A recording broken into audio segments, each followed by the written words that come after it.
Selamat datang di kuliah Mekanika bersama saya Harim Mahardika, staf pengajar dari FMIPA ITB.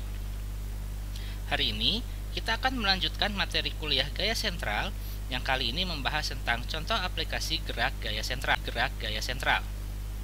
Mari kita ikuti materi kuliah dengan seksama.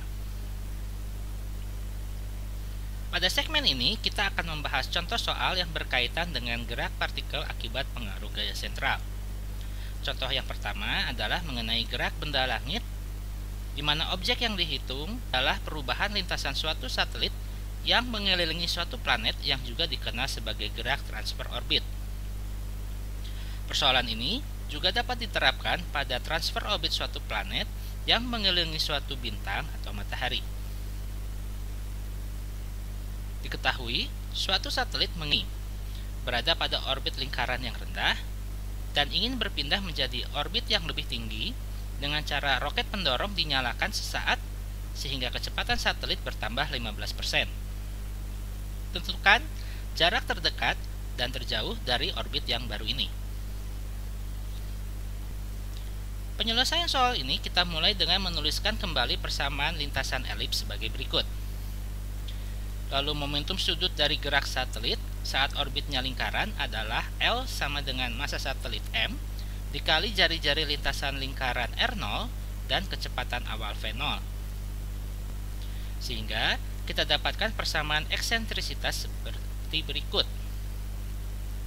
Karena lintasan lingkaran eksentrisitasnya sama dengan 0, maka kita dapatkan persamaan V0 kuadrat sama dengan K per MR0 sama dengan K per MRP, di mana RP adalah jari-jari perihelion atau jarak terdekat satelit ke bumi.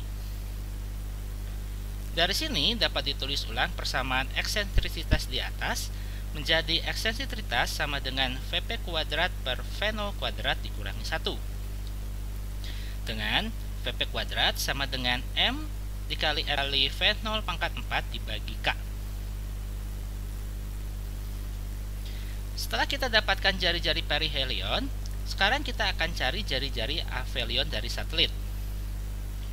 Caranya, kita gunakan persamaan elips kembali seperti berikut.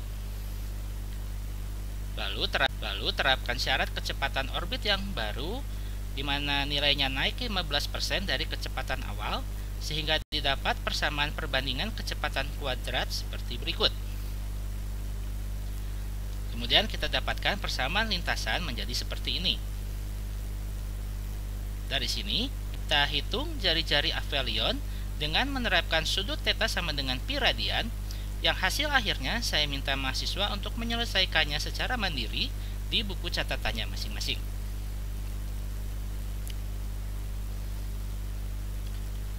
Contoh penerapan yang kedua adalah kasus hamburan Rutherford. Pada percobaan Rutherford, pada eksperimen ini Rutherford menembaki lempeng tipis perak dengan partikel alfa, mengakibatkan partikel alfa terhambur dengan membentuk lintasan hiperbola. Menurut Rutherford, ini disebabkan oleh di dalam atom perak banyak ruang kosong, sehingga elektron penyusun dari atom perak yang masanya kecil sekali tidak akan mempengaruhi lintasan partikel alfa. Rutherford juga mengasumsikan bahwa hampir semua massa atom perak terdapat pada intinya. Kemudian diketahui interaksi partikel alfa dengan atom perak dikendalikan melalui gaya Coulomb yang ditulis dengan persamaan berikut, dengan konstanta K sebagai berikut. Pada persoalan ini, diketahui gaya sentral partikel alfa dan atom perak bersifat repulsif atau tolak-menolak, sehingga konstanta K bernilai positif dan energi totalnya juga bernilai positif, yang mengakibatkan lintasannya berbentuk hiperbola. Kita mulai dengan persamaan hiperbola seperti berikut. Lalu terapkan persamaan trigonometri yang disarikan dari gambar di sebelah kanan.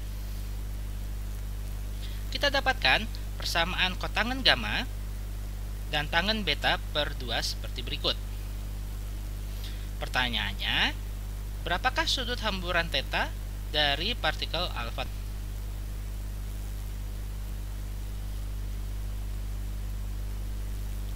Penyelesaian persoalan ini kita mulai dari persamaan eksentrisitas seperti berikut. Gunakan persamaan tangen beta per 2, lalu terapkan momentum sudut L sama dengan R dikali massa partikel alfa dikali kecepatan awal partikel alfa. Dan energi total adalah sama dengan energi kinetik partikel alfa. Dari persamaan-persamaan berikut dapat didefinisikan lebar celah B sebagai berikut. Dan sudut hamburan beta yang solusi akhirnya diminta untuk diselesaikan oleh mahasiswa di buku masing-masing. Terima kasih telah mengikuti materi contoh soal gerak gaya sentral. Kita akan lanjutkan kuliah kita pada pembahasan mengenai catatan-catatan terkait gerak gaya sentral pada segmen selanjutnya.